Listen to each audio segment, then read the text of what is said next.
Bonjour à tous. On ne va pas vous priver de l'avantage de connaître ces retours d'expérience sur les systèmes énergétiques, industrie, territoire. Donc même si on n'est pas encore très nombreux dans la salle, je propose qu'on commence cette table ronde sur un sujet important.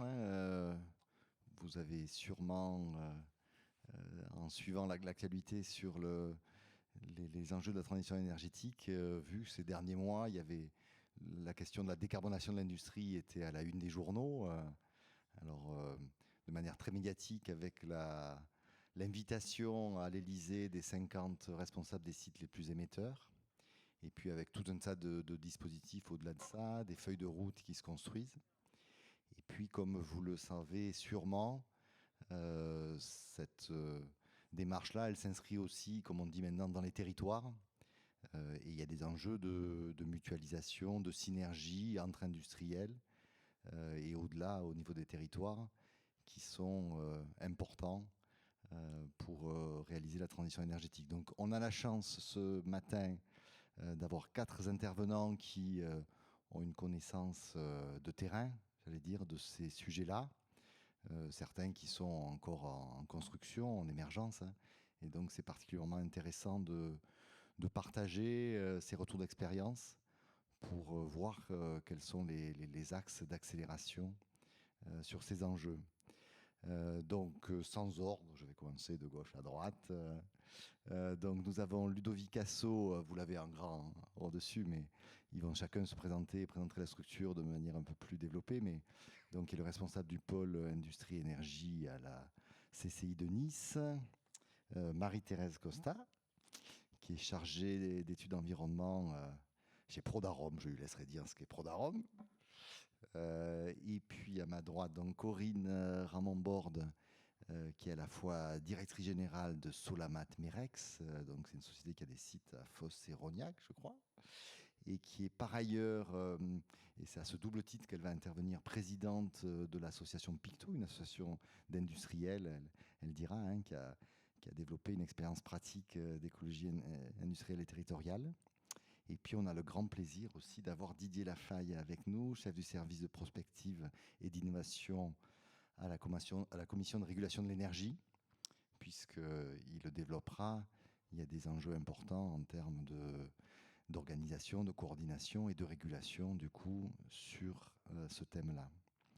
Voilà, on va commencer, je vous propose, par un premier tour de table où chacun va pouvoir un peu se présenter sa structure. Donc, juste pour qu'ils vous le disent avec leurs mots. Voilà, on commence, je ne sais pas, dans l'ordre, peut-être Ludovic, si on va de gauche à droite, s'il te plaît. Bonjour à tous, Ludovic Asso, je suis responsable du pôle industrie et énergie au sein de la Chambre de commerce et d'industrie de Nice-Côte d'Azur. J'imagine que les chambres consulaires, vous voyez globalement leur rôle. Celle de Nice est la 5e CCI française, on est plus de 400 collaborateurs, c'est une des très grandes CCI. On a 3 grands domaines d'activité. Historiquement, la gestion d'infrastructures, notamment portuaires et aéroportuaires. On a encore 4 ports en gestion sur la Côte d'Azur. On est actionnaire, un des gros actionnaires de l'aéroport de Nice qu'on a exploité pendant des années. On a une activité autour de la formation qui était une activité régalienne des chambres consulaires et puis une grosse activité autour de l'accompagnement des entreprises et des territoires. C'est à cette direction que j'appartiens. Ça fait une quinzaine d'années que je travaille au sein de la Chambre. J'ai fait beaucoup de conseils en entreprise et puis j'ai été autour des années 2015 au démarrage un petit peu des démarches d'écologie industrielle et territoriale que et j'en ai piloté 2 notamment entre 2015 et 2019 sur les Alpes-Maritimes. Et voilà globalement. On y reviendra juste après, merci pour la présentation, Ludovic. Merci. Marie-Thérèse, s'il te plaît. Bonjour à toutes et bonjour à tous. Donc moi je suis chargée de mission environnement chez Prodarom. Donc qu'est-ce que c'est que Prodarom? Peut-être que ça ne parle pas à beaucoup de personnes. Nous sommes le syndicat national des matières premières, des industriels qui fabriquent les matières premières pour les parfumeurs. Nous représentons tous les industriels des parfums depuis le XVIIe siècle, puisque avant d'être la ville des parfums, c'était la ville des tanneurs à Grasse. C'est pour ça que d'ailleurs les fleurs sont arrivées. C'était pour cacher l'odeur du cuir. Aujourd'hui, on s'appelle donc Prodarome, mais on représente au niveau national et on défend les intérêts donc des industriels des parfums au niveau international, bien sûr, européen, puisque nous représentons aujourd'hui environ 15 000 salariés à travers le monde. Je pense que je continuerai un petit peu. Je vais laisser les autres. Très bien, merci beaucoup Marie-Thérèse. Corinne, les micros là. Oui, bonjour à tous. Corinne Ramon-Borne, donc je suis directrice générale de Solamat Merex, qui donc une entreprise de traitement et de valorisation des déchets industriels dangereux qui fait partie du groupe Sarpi Veolia, leader européen dans le domaine. Donc on est implanté autour de l'étang de Berre. Donc là on est très sud sur ce plateau. Donc à Rognac et à Fos-sur-Mer. Et donc à Fos-sur-Mer existe depuis les années 2015 Picto. Donc Picto, c'est la plateforme industrielle et d'innovation de Cabantonquin, donc ça ne dira pas grand-chose à la plupart d'entre vous. En fait, c'est une zone industrielle qui regroupe une vingtaine d'industriels sur le grand port maritime entre deux darses sur 1200 hectares. On en parlera sûrement tout à l'heure, la démarche qui a été entreprise, poussée par les industriels qui sont implantés sur cette zone dont je suis donc présidente de l'association Picto. Merci Corinne. Didier, s'il te plaît. Bonjour à tous, donc Didier Lafaille. Moi je travaille à la Commission de régulation de l'énergie et notamment sur toutes les questions de prospective. La Commission de régulation de l'énergie, comme vous savez, est une autorité administrative indépendante qui a été créée en 2000 dans le cadre de l'ouverture des marchés d'électricité, puis en 2003 dans le cadre des marchés du gaz. Alors, toutes les missions de la Commission sont dans le Code de l'énergie. Je ne vais pas tous vous les citer. Principalement, on fixe les tarifs d'utilisation des réseaux d'électricité et des infrastructures de gaz, donc que ce soit des réseaux d'électricité de distribution, mais également de transport, et en matière de gaz, les réseaux de distribution, de transport, le stockage et les terminaux méthaniers. Alors on a d'autres missions de surveillance des différents marchés, puis je terminerai par la protection des consommateurs, qui est quand même aussi une des missions de la CRE. Merci beaucoup Didier. Voilà, présentation faite, je vous propose qu'on passe au retour d'expérience. Donc comme je vous le disais au début, on a la chance d'avoir des personnes qui ont mis en pratique, qui ont initié un certain nombre de démarches, un certain nombre de territoires. Donc Ludovic, tu commençais à l'évoquer dans ta présentation. Est-ce que tu peux développer ces expériences depuis quelques années? Oui, c'est ça. Donc autour de 2015, la région PACA, Provence-Alpes-Côte d'Azur, a commencé à soutenir les démarches d'écologie industrielle. Je pense que c'est à la même époque également, comme vous le disiez, que Picto a été lancé, et a lancé donc une première série d'appels à projets pour initier des démarches sur les territoires. Nous, ça faisait un moment qu'on travaillait autour de l'économie circulaire et on est allé chercher des clubs d'entreprise. On animait aussi le développement de clubs d'entreprise sur des zones d'activité et on a eu plutôt une démarche top-down où on est allé voir des clubs d'entreprise, des parcs d'activité pour leur proposer de rentrer, de découvrir avec nous l'écologie industrielle et territoriale. Alors, ce n'était pas facile au début parce que donc déjà le terme est un petit peu barbare. C'est pas ultra vendeur comme terminologie. C'était des sujets qu'on maîtrisait mal. Nous aussi, on apprenait. Quand on est arrivé dans l'écologie industrielle, c'est un peu, c'était la découverte aussi pour nous. Et puis, pas forcément, donc on verra tout à l'heure par rapport aux freins, pas forcément aussi de l'initiative et de la volonté des industriels qui se laissaient un petit peu porter. Les clubs étaient en création, ça leur permettait, nous on leur proposait des moyens. Moi, je passais une journée par semaine à travailler sur l'animation du club et puis également à porter ces démarches. Donc on a eu des démarches assez méthodiques. On s'appuyait sur un outil qui avait été développé par le réseau des CCI qui s'appelle Actif, la plateforme Actif, qui est une plateforme qui géolocalise des entreprises et on affecte à ces entreprises des flux. Donc toute une série de flux. On a une nomenclature qui est énorme avec des flux d'énergie, de matière, de fluides, de ressources humaines, de capacité logistique, de capacité de transport. Et une fois qu'on a alimenté cette base, ça nous permet de faire des requêtes et de dire, voilà, dis-moi, dans un rayon de 50 km de ce site, quels sont les flux de palettes de telle catégorie, et ça vient identifier, et ça nous permettait en tout cas d'identifier au départ des synergies potentielles. Alors on imaginait que ça allait être tellement facile l'écologie industrielle, et quand on le regarde de manière très théorique, c'est tellement beau. Comment les déchets des uns servent de matière première aux autres, comment on mutualise des moyens à l'échelle d'un territoire. Et puis en fait, c'est pas si facile, parce que ce qui se passe concrètement, c'est que les entreprises, naturellement, depuis tout le temps, elles travaillent dans des schémas soit de clients donneurs d'ordre, soit dans des schémas ultra concurrentiels. Et là, d'un coup, on leur demande, voilà, ce que vous allez faire, c'est de la collaboration, de la coopération. Et ça, elles ne savent pas faire.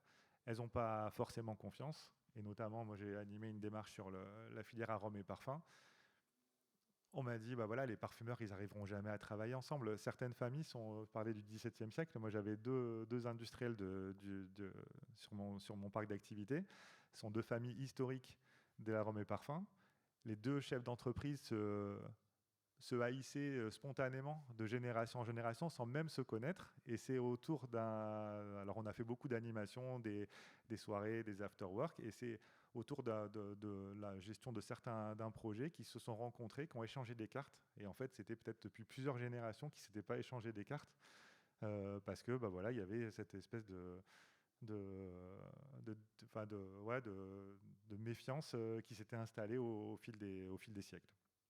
Et donc, on a travaillé beaucoup sur la confiance, beaucoup sur des actions qui n'étaient pas forcément complètement de l'écologie industrielle et territoriale. Et ça nous a permis d'avancer un petit peu. Pour être tout à fait honnête, pas aussi bien que ce qu'on imaginait. On n'a pas pu avancer sur des synergies ultra structurantes. Et puis, à l'époque, notamment le cœur de ces parcs d'activité, c'était la filière arômes et parfums.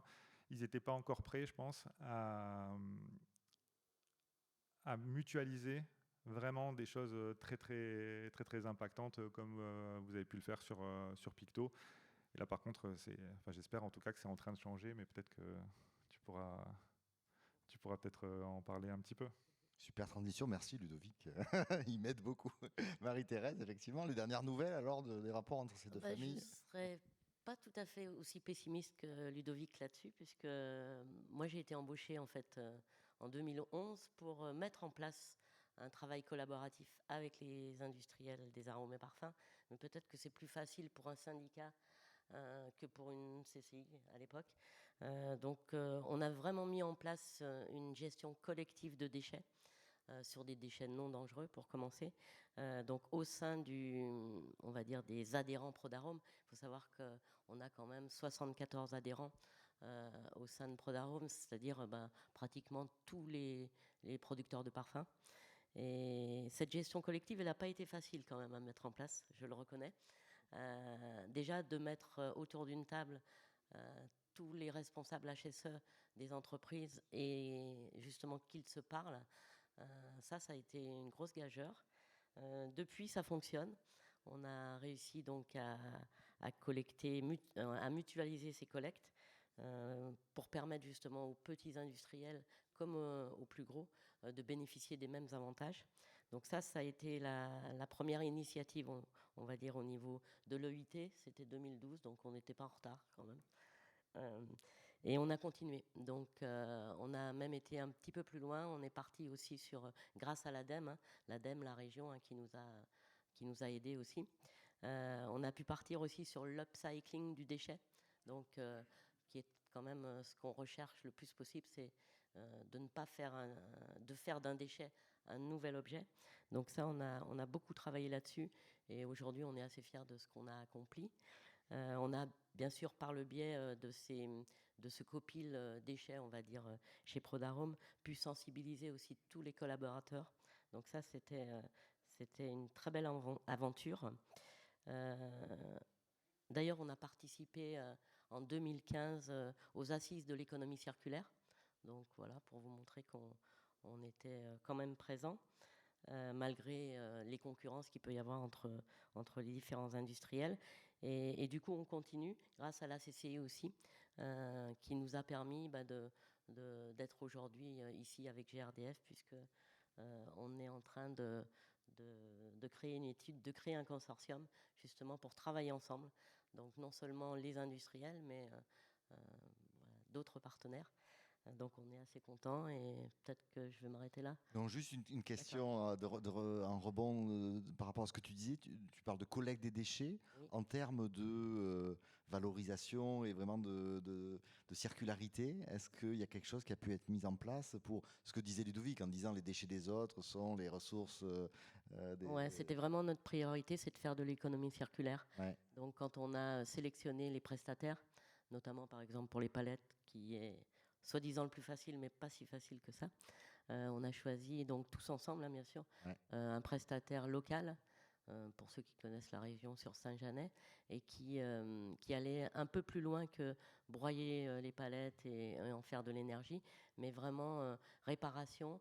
Et aujourd'hui, il va même encore plus loin puisqu'il va vendre du bois de seconde main grâce à ces palettes. Donc non, notre priorité, c'est essayer de faire travailler l'économie circulaire, de travailler dans l'économie circulaire avec l'économie sociale et solidaire. C'est aussi un des buts principaux sur des catégories de déchets. On peut bien sûr pas le faire sur tous les déchets, mais sur des microflux de déchets, c'est assez intéressant. D'ailleurs, on travaille notamment aujourd'hui avec les touches à parfum, avec une start-up qui s'appelle Green Touche et qui fait un beau travail aussi là-dessus. Super, merci beaucoup Marie-Thérèse. Alors, on a parlé beaucoup d'arômes de parfum autour de Grasse, donc vous savez. Donc, on va changer de domaine hein, et de lieu tout en restant en région sud. On ne l'a pas fait exprès, mais voilà. Corinne, peut-être. Oui, donc on va changer d'odeur. Ça va plutôt être d'autres odeurs plutôt hydrocarburées, voire chimiques. Donc en fait, à la différence peut-être de Nice, la démarche Picto, elle est venue des industriels. C'est eux qui ont décidé qu'il fallait changer la donne et essayer de travailler ensemble. Parce que la situation dans la zone dont je vous parlais tout à l'heure, Cabantonquin, était un petit peu difficile pour deux industriels. Et ils se sont dit que si on voulait pérenniser les emplois et si on voulait que l'industrie continue, il fallait peut-être être un peu plus intelligent et faire jouer en fait l'intelligence collective. Parce qu'on était dans une zone où, du fait de la politique de l'époque qui datait des années 70, d'implantation des industriels, on nous mettait le plus loin possible les uns des autres pour éviter qu'il y ait des nuisances des uns sur les autres, si bien que ça ne favorisait pas les synergies ni les contacts entre industriels. Donc en fait, Picto, on a réussi, et on parlait tout à l'heure, vous parliez, Ludovic Asso, de confiance, ça c'est très important. C'est la base, hein, ça ne peut pas marcher s'il n'y a pas la confiance. Donc en fait, on a réussi à faire que des industriels de domaines totalement différents, puisque sur cette plateforme, on a à la fois de la chimie, de la sidérurgie, du traitement de déchets, des matériaux, de l'énergie. Donc globalement, là, il n'y a pas de question de concurrence. Donc il n'y a pas ce frein-là, se dire on ne va pas collaborer parce qu'il va nous piquer notre idée. Donc là, au contraire, ça favorise les échanges et la richesse des échanges. Et on a réussi à créer en fait déjà du dialogue, ce qui n'existait pas du tout, que chacun connaisse ce que faisait l'autre et qui a permis de créer effectivement d'abord des synergies matières. Là, on rejoint un petit peu les démarches qui ont été faites sur Prodarom ou par la CCI. Que des produits qui étaient des déchets qui étaient générés par les uns, on a pu les utiliser chez les autres. Bien sûr, entre les deux, il y a toujours une étape soit d'étude, soit de préparation. On peut parfois ne pas utiliser tel quel le produit, il faut quand même une étape de préparation. Aussi au niveau des services. Et la volonté de Picto dès le départ, c'était à la fois donc de créer ces synergies, mais aussi préparer l'avenir. En préparant l'avenir, c'était aussi de devenir aussi un terrain d'accueil de start-up innovantes. Et c'est vrai que celles qu'on a pu recevoir jusqu'à présent étaient quand même très axées transition énergétique. On a, par exemple, je ne sais pas, vous avez peut-être entendu parler de Jupiter 1000, Donc là, c'est un gros pilote de démonstration de transformation de CO2 avec l'hydrogène pour faire du méthane. On a été aussi terrain d'expérimentation avec les microalgues en captant le CO2 des fumées des industriels. Il y a eu aussi Carbon for Pure qui était pour essayer d'utiliser du CO2 d'industriel dans un process industriel, etc., etc. Et la volonté, donc, c'était de créer des synergies, préparer l'avenir en accueillant des procédés innovants, parce que si les industriels ne commencent pas à accueillir des startups ou des produits qui sont encore en développement, qui va le faire? Il faut plonger en fait les startups dans les conditions réelles, sinon ça n'a pas de sens et ça ne pourra pas s'accélérer. Et aussi préparer ou faciliter, aider à l'implantation de nouveaux industriels qui font sens sur le territoire. La nouveauté, alors j'en parle maintenant. Allez, moi j'y vais. Alors la nouveauté aussi, donc là comme je vous disais, on était quand même très au début sur une zone géographique, en voulant démontrer qu'on pouvait concilier développement économique et excellence environnementale. Donc l'année dernière a été lancé par le gouvernement un appel à projet zone industrielle bas carbone, ZIBAC, donc dans le cadre de France 2030 et opéré par l'ADEME, auquel Picto a eu le soutien à la fois de la région, des industriels et au-delà de la plateforme Cabantonquin et de tous les acteurs majeurs dans le domaine de la décarbonation, dont Cap Énergie et Novachim. Et donc, on a donc présenté une offre pour décarboner, en fait, accélérer la décarbonation de la zone sud, puisqu'en fait, là, on va carrément de Fos à Gardanne, puisqu'en fait, on se rend compte que c'est une zone, la deuxième zone la plus émettrice au niveau de l'industrie en CO2, puisqu'on n'est pas loin des 18 millions de tonnes de CO2 par an. Et donc, cet appel à projet va nous permettre de financer, que soit financé par l'ADEME, 50% d'études qui sont indispensables pour que chaque industriel ait sa feuille de route de décarbonation et qui puisse, à horizon... Bon, cette feuille de route doit être établie de façon éclairée et adaptée au territoire, puisqu'en fait, on se rend compte que les solutions... Il n'y a pas de solution déjà miracle pour décarboner l'industrie ou une industrie. On sait que c'est une multitude de choses. Et l'important, c'est que cette feuille de route soit adaptée aux possibilités du territoire. Ce ne sera pas forcément la même chose ici à Lyon que ça ne l'est autour de l'étang de Berre. Donc en fait, c'est une trentaine d'études financées à 50% l'ADEME et 50% par les industriels. Et ça doit être des études qui sont menées avec un intérêt collectif.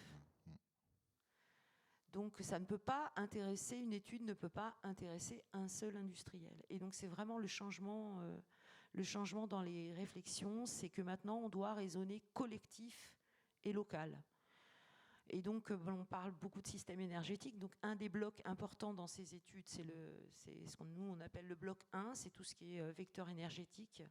C'est véritablement, et donc qui est animé par Cap Énergie, puisqu'on s'appuie aussi sur les compétences qui existent sur le territoire.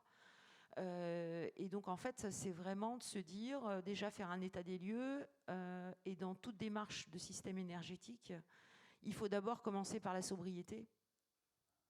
Et ça, il ne faut pas l'oublier. Parce que l'idée, c'est pas de se dire le gaz, ça émet du CO2, le fioul, ça émet du CO2, et ben on bascule tout en électricité. C'est pas le but. On commence par la sobriété, on commence par savoir quelles sont les différentes énergies, quelles sont les possibilités dans la région, qu'est-ce qu'il faut modifier. Et ensuite, bien sûr, on va attaquer est-ce que l'hydrogène a quelle utilisation, le gaz ou le biogaz quelle utilisation, qu'est-ce que ça va pouvoir avoir pour impact, et on analyse toujours le cycle de vie de toutes ces solutions. Alors j'ai peut-être été trop longue. Non, c'est bien Corinne, mais ça fait un beau panorama, on ne l'avait pas nécessairement pré-imaginé comme ça, mais c'est bien parce qu'il me semble qu'on est parti d'expériences un peu à l'initiation, où Ludovic nous parlait de la confiance à créer, l'habitude, pas nécessairement de plusieurs entreprises de travailler ensemble. On voit que ça a progressé quand même sur la structuration. Voilà. On voit que là maintenant, il y a vraiment un soutien public. Donc moi, je ressens quand même aussi des choses qui se structurent, qui commencent à s'organiser, des expériences dont on tient compte. Mais on a parlé beaucoup de travailler ensemble, de se coordonner, de la confiance. Et traditionnellement, hein, le fait d'avoir des règles communes, c'est important hein, pour pouvoir continuer à accélérer, à développer cette conscience d'activité collective. Et donc, peut-être Didier, c'est intéressant que tu nous donnes le point de vue de la CRE, et puis au-delà, tu as connu un certain nombre de ces expériences, et tu suis notamment sur FOSS Marseille, Gardanne. Voilà, en termes de ce qui peut aider pour essayer de développer ces structures, ces expériences-là, et comment la régulation peut ou doit intervenir dans ces démarches. Merci Sylvain, mais avant peut-être de répondre à ta question, je voudrais rebondir sur ce que vient de dire Corinne, si je peux me permettre. Vous avez parlé de vecteurs énergétiques, mais dans les vecteurs énergétiques, il y a quelque chose qui est fondamental, ce sont les réseaux, les infrastructures. Et aujourd'hui, on est quand même conscient qu'on va aller vers davantage d'électrification, d'ailleurs, et ces réseaux, on est quand même relativement inquiet, même à la Commission de régulation de l'énergie. Je ne sais pas si RTE est dans la salle, mais on voit bien un besoin de renforcement de ces infrastructures d'électricité existantes qui vont prendre du temps. Et il y a une demande qui est exponentielle. Donc comment on arrive à synchroniser cette demande exponentielle et la réalisation de ces infrastructures pour permettre de décarboner l'industrie sur la zone de Fos Marseille. Mais je viens de parler du vecteur électricité, mais il y a aussi le vecteur hydrogène qu'on voit qui va se développer avec la question, est-ce qu'on va développer des petits réseaux d'hydrogène locaux? Quand je dis réseaux locaux, c'est-à-dire entre un producteur d'hydrogène et un consommateur d'hydrogène, avec éventuellement un point de stockage ou un point de secours, où on va commencer, notamment sur la zone de Fos Marseille, à développer des grosses infrastructures d'hydrogène. Donc c'est pour ça que vos études sont très intéressantes pour savoir s'il faut dès maintenant développer ce type d'infrastructure avec la mise en commun de stockage. Et il faut remonter jusqu'à Manosque, très certainement, parce qu'aujourd'hui, on a des équipements de stockage. Donc voilà le genre d'études que l'on suit avec beaucoup d'attention pour demain permettre d'accompagner les gestions de réseau, RTE principalement, et puis peut-être demain, si on a des compétences en matière d'hydrogène, pour pouvoir développer ces réseaux. Donc je reviens à la question de Sylvain, excuse-moi. Alors, lors de l'arrivée de mon président qui est devenu ministre il y a quelque temps, il s'était inquiet de voir qu'à la CRE, on n'avait pas de vision prospective. C'est-à-dire que, par exemple, on approuvait des programmes d'investissement annuels, on fixait les tarifs, on faisait des propositions tarifaires avec une vision annuelle. Donc, mais c'est vrai que, si je donne un exemple, est-ce qu'il faut demain développer un nouveau réseau de gaz naturel, n'est-ce pas Xavier, alors que peut-être en 2050, il n'y aura plus de gaz dans les réseaux. Donc il faut bien avoir cette vision prospective. Il ne va pas être d'accord même. Je n'ai pas dit qu'il n'y en aurait plus, il pourrait ne plus en avoir. Donc voilà. Donc il faut bien qu'on ait cette vision prospective pour permettre au collège de prendre des décisions à court terme. D'où le lancement de ce qu'on appelait un comité de prospective qui a réfléchi justement au niveau de ces territoires, de ces enjeux locaux, de ces circuits courts. J'aime bien le terme de circuits courts. Est-ce qu'il y avait un intérêt de remettre en cause, notamment en matière d'électricité, la péréquation tarifaire, le dispositif de timbre-poste, qui aujourd'hui est fondamental, qui est dans la loi. Est-ce que demain, on allait remettre en cause cette péréquation? Est-ce qu'on allait développer des réseaux locaux pour favoriser ces circuits courts? Puisqu'il y avait quand même une volonté d'aller vers ces circuits courts, que ce soit au niveau industriel, mais aussi sur tous les acteurs, que ce soit domestiques, tertiaires, etc. Donc on a lancé quelques études qui ont été rendues publiques, donc qui sont disponibles sur le site internet du comité prospective, qui s'appelle « Éclairer l'avenir ». C'est assez joli. Donc vous retrouverez tous ces rapports. Et que disent ces rapports? Alors ils ont été écrits, rédigés avant la crise sanitaire et avant l'évolution du prix de l'énergie. Donc ils disaient simplement qu'il n'y avait certainement pas de remise en cause de la péréquation tarifaire, que il y avait peut-être une tendance de fond, mais on voyait que le développement de l'autoconsommation, on n'a pas encore commencé à parler de l'autoconsommation, qu'elle soit individuelle, collective étendue, que ce soit les communautés, on n'en parlait pas trop, même si c'est vrai que côté gestion de réseau, il commençait à avoir de plus en plus de demandes en matière de raccordement en autoconsommation, où certains consommateurs voyaient le modèle économique où il était plus intéressant de consommer ce que je produisais que de revendre à un tarif qui devenait de plus en plus faible à un opérateur qui était désigné, entre autres principalement EDF, pour acheter cette électricité. Donc avant 2019, c'est vrai que très peu d'opérations, mais quand même une tendance à la hausse de ces opérations. Et aujourd'hui, on s'aperçoit que le modèle économique fait que dans plusieurs cas, surtout pour les industriels qui consomment dans la journée, ce qui n'est pas trop le cas aujourd'hui des particuliers, excepté lorsqu'on est en télétravail.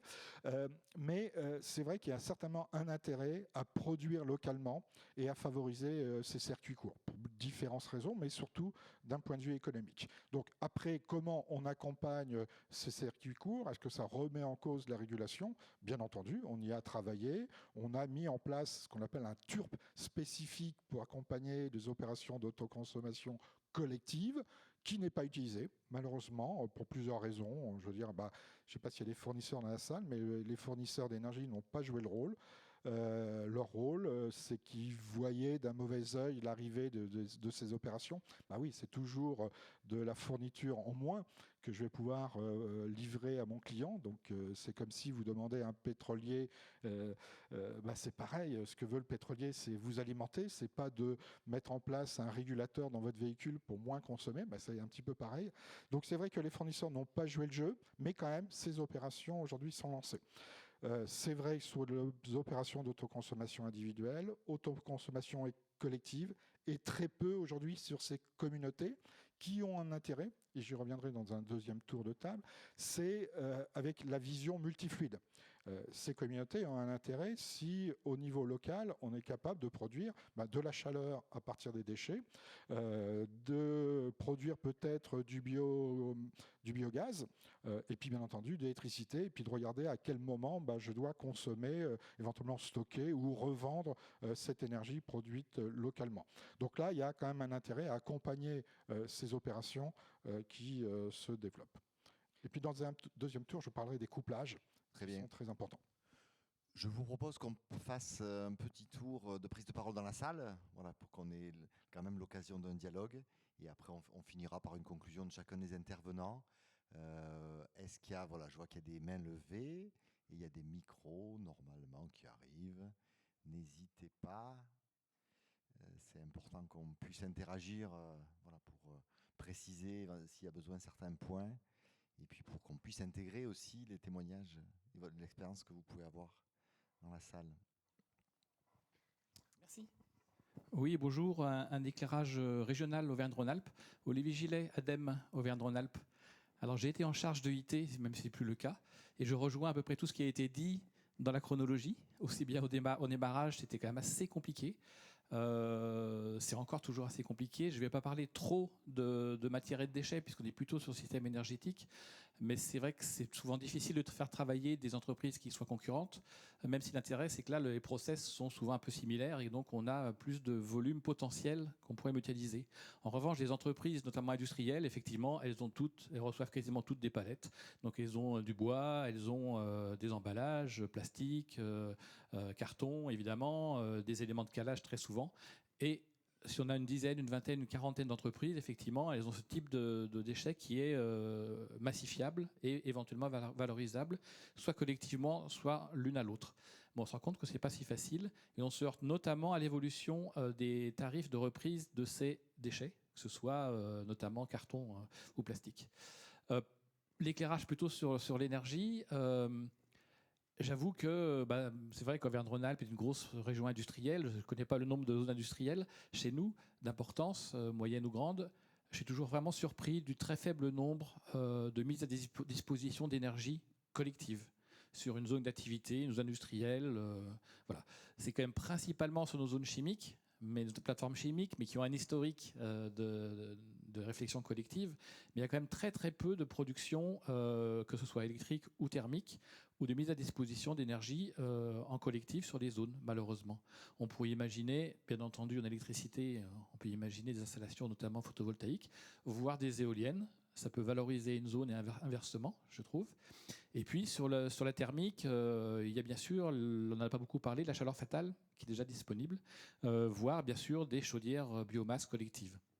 Alors il y en a sur nos plateformes chimiques, mais sur nos zones industrielles d'importance qui ont entre 150 et 300 entreprises, notamment industrielles, donc des besoins quand même assez notables, on a toujours eu du mal à les faire déboucher en quelque sorte. Alors, sauf la chaleur fatale, parce qu'elle est déjà disponible, et que là, l'ADEME met un peu le paquet pour l'accompagner, à la fois en études et puis en investissement. Donc, bien sûr, il y a les zones qui ont la chance d'avoir, par exemple, un incinérateur de déchets à leur porte, et donc qui va générer un gros volume de chaleur pour la zone industrielle et permettre de la décarboner de façon assez forte. Après, il commence à y avoir des échanges, effectivement, entre acteurs. On voit un peu plus de la récupération d'énergie fatale avec des micro-réseaux qui vont plutôt alimenter les besoins des collectivités. Mais au sein d'une plateforme industrielle classique, ou une zone industrielle, c'est encore pas vraiment c'est quand même assez rare. Très bien, merci. Ça va introduire le dernier tour de table sur les perspectives. Je voudrais rebondir. Rapidement, Didier, parce que... Ah bon, rapidement. Oui, c'est compliqué. Vous avez tout à fait raison. Lorsque je suis arrivé à la commission en 2000, il y avait la loi du 10 février 2000, il n'y avait rien du tout. Tout ce qui était en dehors de la loi était autorisé. Je travaille aussi sur l'innovation et je vois la difficulté pour accompagner tous ces projets. Aujourd'hui, si ce n'est pas dans la loi, c'est interdit. Voilà, on a changé carrément de paradigme. Et on a été obligé de mettre en place, ce que m'a demandé mon ancien président, un bac à sable pour pouvoir déroger à la loi. Vous vous rendez compte ? On a tellement aujourd'hui de carcans réglementaires qu'on est obligé de mettre un dispositif juridique pour pouvoir déroger à la loi. Après, c'est ce que fait Corinne. Aujourd'hui, elle a cette vision justement multi-énergie à la maille d'un territoire qui va au-delà de la commune de Fos, qui va au-delà de la commune de Marseille. Si vous avez écouté, je serai peut-être un peu long, si vous avez écouté la première vice-présidente de Grand Lyon, Métropole Grand Lyon, on lui a posé la question. Elle a répondu RER. Oui, elle a répondu en matière de mobilité, elle n'a pas répondu en matière d'énergie. J'ai eu la chance ou la malchance de travailler sur ce schéma directeur des énergies au sein de la métropole lyonnaise. On a regardé exactement ce qu'on pouvait produire au sein de la métropole et ce qu'on allait consommer au sein de la métropole. On n'est pas sorti en dehors de la métropole. Aujourd'hui, justement, il faut avoir cette vision territoire, mais au-delà du territoire. L'énergie éolienne, elle ne sera pas produite à Lyon, elle sera produite autour de Lyon. Donc il faut bien avoir, au niveau des schémas énergie, une vision beaucoup plus importante, peut-être au niveau régional, et non pas une vision locale. Et ce que font justement Marseille-Fos, et je suis très satisfait de voir qu'on va commencer à faire des études, mais globales. On remonte jusqu'à Gardanne, mais certainement aussi jusqu'à Manos pour l'hydrogène, etc. Oui. Il y a différentes échelles suivant les enjeux, j'imagine. Voilà. Ouais, Xavier.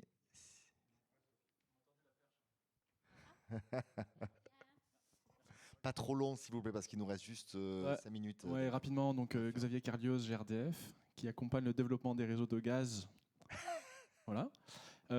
Simplement pour dire, vous avez posé la question de est-ce que ces schémas d'énergie, enfin, je ne vais pas exactement formulé comme ça, mais comment doit projeter le développement des réseaux de gaz naturel au-delà du gaz qui est aujourd'hui majoritairement fossile. Nous, on accompagne chez GRDF l'émergence des projets de gaz vert et c'est ce développement qui leur permet de les viabiliser. On a la chance d'avoir pu accompagner la CCI et Prodarom sur un projet de production de gaz vert où là, de nouveau, il se trouve qu'on a plutôt à proximité un gisement et des consommations. Donc là, le lien, il est proche, mais bien souvent, entre le gisement de production de gaz vert et la consommation, le réseau, il doit servir de lien entre les deux. Et si on veut viabiliser cette filière des gaz verts, le développement du réseau, c'est aussi un moyen de réassurer et de permettre ce lien entre l'écoparc industriel où parfois il n'y a que de la consommation, des déchets, mais pas de possibilité de production locale. Donc il y a quand même ce lien-là et cette synergie qui est possible grâce au réseau de gaz bientôt que vert. Merci. Je rebondis. Attends, Didier, c'est quand même c'est animateur. 2 mots. Voilà, la réponse, Xavier, c'est qu'il faut avoir une vision multifluide et non pas travailler en silo. D'autres interventions dans la salle ? Merci. D'autres interventions, témoignages, réactions, n'hésitez pas. Vous voyez que les membres du panel sont réactifs. Donc, Moi, je peux vous faire un retour sur Ludovic, l'approche voilà. multifluide à la maille d'un parc d'activités. Là où on était plutôt top-down, comme je disais en 2015, là, il y a une vraie dynamique qui vient des entreprises. Et je pense que ça va être un facteur clé de succès sur ces nouvelles dynamiques. Maintenant, je m'occupe d'industrie et d'énergie. J'accompagne donc toujours ces mêmes industriels qui, au bout de 8 ans, ont confiance les uns envers les autres. Et c'est eux qui sont venus nous voir en nous disant, mais je génère beaucoup de déchets, notamment des drèches. Elles pourraient être peut-être mieux valorisées de manière très locale. Et là, sur ce projet-là, on vient de signer une convention entre Prodarom, GRDF, une SEM locale pour travailler sur le potentiel méthanisable et aussi la gasification hydrothermale dans une approche d'autoconsommation collective sur le territoire de Grasse. Ils nous ont demandé aussi, chacun produit de la chaleur, de la vapeur pour des process de distillation. Jusqu'à présent, ils avaient chacun leur installation et c'était hors de question de les mutualiser. Mais là, maintenant, ils commencent à se dire, alors, historiquement, ils n'ont pas connu la crise, les parfumeurs, mais ça change. Et donc ça, c'est aussi quelque chose qui va nous permettre d'avancer. Et ils nous proposent, vous le disiez tout à l'heure, des chaudières biomasse peut-être collectives pour faire en fait de la chaleur et de la vapeur. Et également, enfin, sur ce parc d'activité, on a une activité mixte avec aussi des hangars et développer des projets d'autoconsommation collective en photovoltaïque. Donc, on essaye sur un petit parc d'activité avec beaucoup de potentiel de développer cette approche multifluide. Alors moi, juste un point sur, parce qu'on parle beaucoup des chaudières biomasse. Très bien si la biomasse est locale, mais pas vouloir se dire qu'on va mettre des chaudières biomasse pour faire soit de l'électricité, soit de la chaleur, en faisant venir de la biomasse qui vient du Brésil, etc., etc. Attention aux dérives. C'est bien, on développe les différentes possibilités de produire de l'énergie, mais il ne faut pas pousser les choses au point qu'on arrive à une aberration parce qu'on se dit que c'est du CO2 biogénique. Attention aux législateurs avec leur CO2 biogénique qui vont tuer tous les projets de décarbonation de l'industrie. Bon, on a la chance, juste les Alpes-Maritimes, on est le 3e département forestier en France. Oui, vous, ça va, donc, mais voilà. Moi, j'entends des projets, on va mettre des chaudières biomasse et on va faire venir par bateau la biomasse du Brésil, de je ne sais où, voilà. Non, et d'Australie. Ouais. Vas-y, Marie-Thérèse. Juste, je voudrais renforcer là-dessus, c'est que la volonté des industriels, c'est justement de travailler uniquement dans l'économie circulaire. Et on parle bien sûr des massifs forestiers du 0,6, mais on est aussi sur la valorisation des palettes qui ne peuvent pas être réparées. Et non, notre volonté à tous, je crois, c'est de travailler comme ça. Et, voilà. Oui, bien sûr. Et je rebondis encore aussi sur ce qu'a dit Ludovic, c'est qu'on a une vraie biomasse, nous en tant qu'industriels, non seulement les drèches, donc des résidus de distillation, mais aussi des effluents, enfin un potentiel qui va peut-être pouvoir aller sur de la production de biogaz.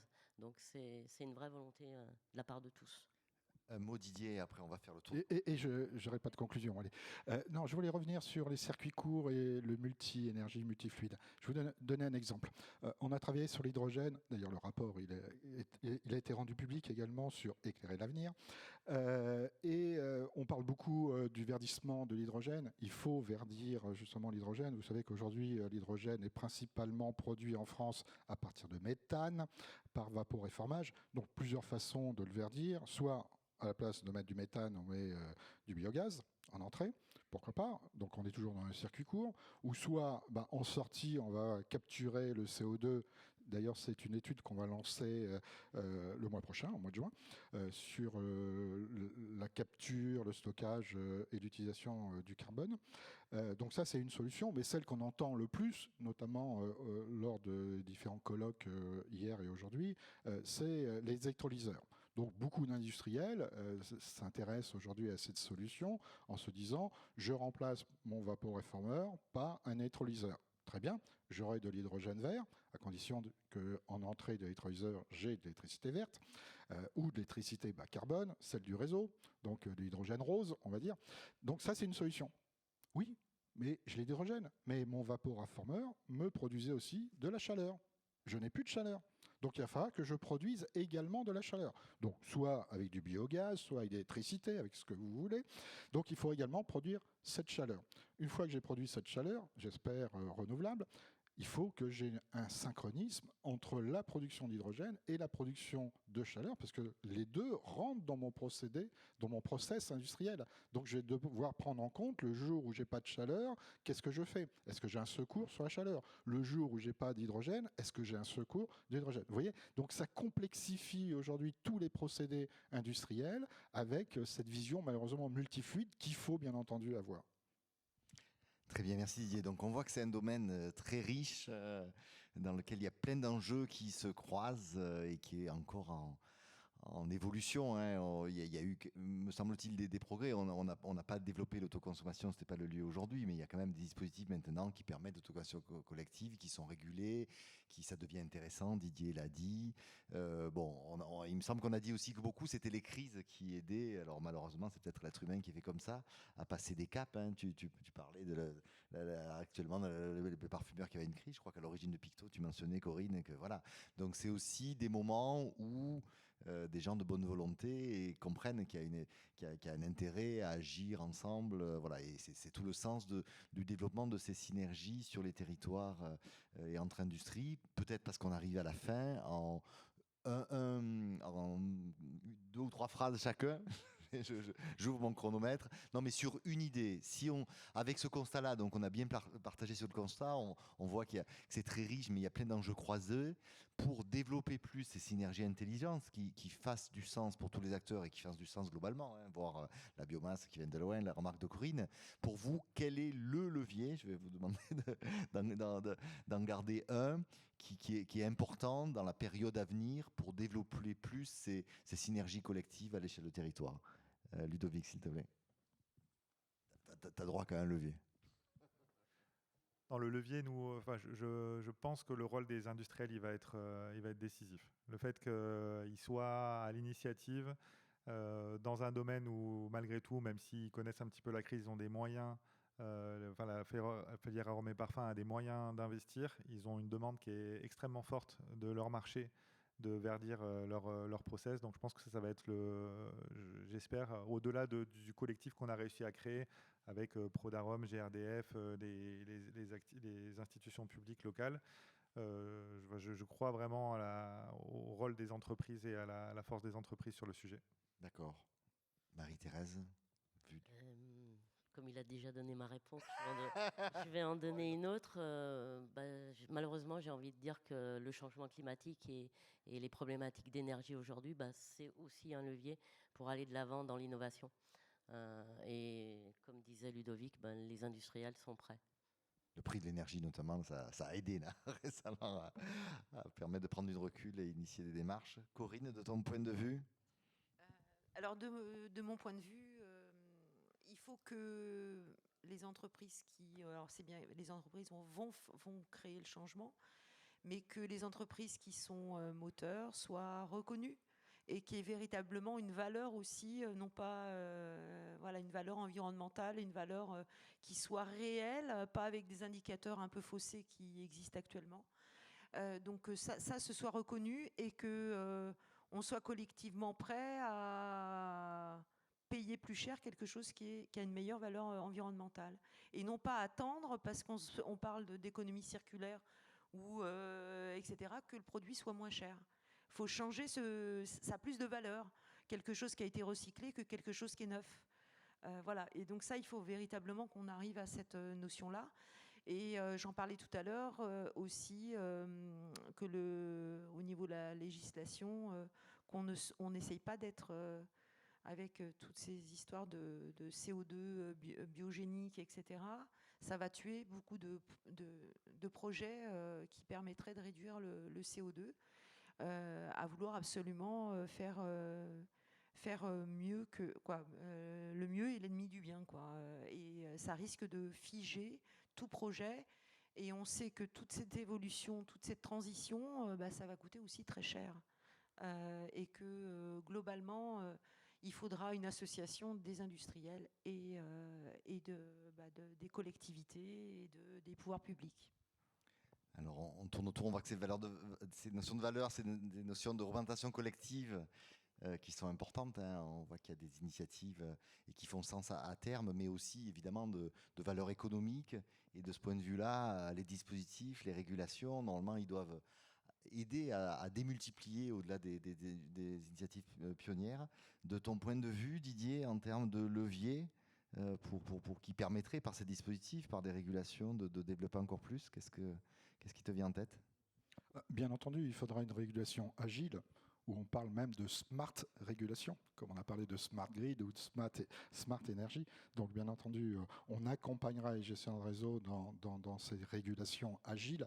Mais moi, je voulais revenir quand même sur le multifluide et parler un peu de techno. Ce qu'il va falloir développer, c'est des couplages entre les différentes énergies. Alors il y en a beaucoup qui existent ou qui ont existé. À une époque, on avait des tarifs JP, Tempo, et on savait qu'on était en zone rouge, en jour rouge, on mettait en route la chaudière au bois, etc. Donc il va falloir développer ces différents couplages. Puis il y en a un qu'on attend beaucoup, c'est le couplage vers la mobilité propre, que ce soit électricité, gaz, demain hydrogène. Il va falloir développer le couplage entre ces énergies et la mobilité, parce qu'on va en avoir besoin. On va avoir besoin de cette mobilité, notamment en matière de flexibilité pour le système énergétique. Donc développons des couplages entre les différentes énergies.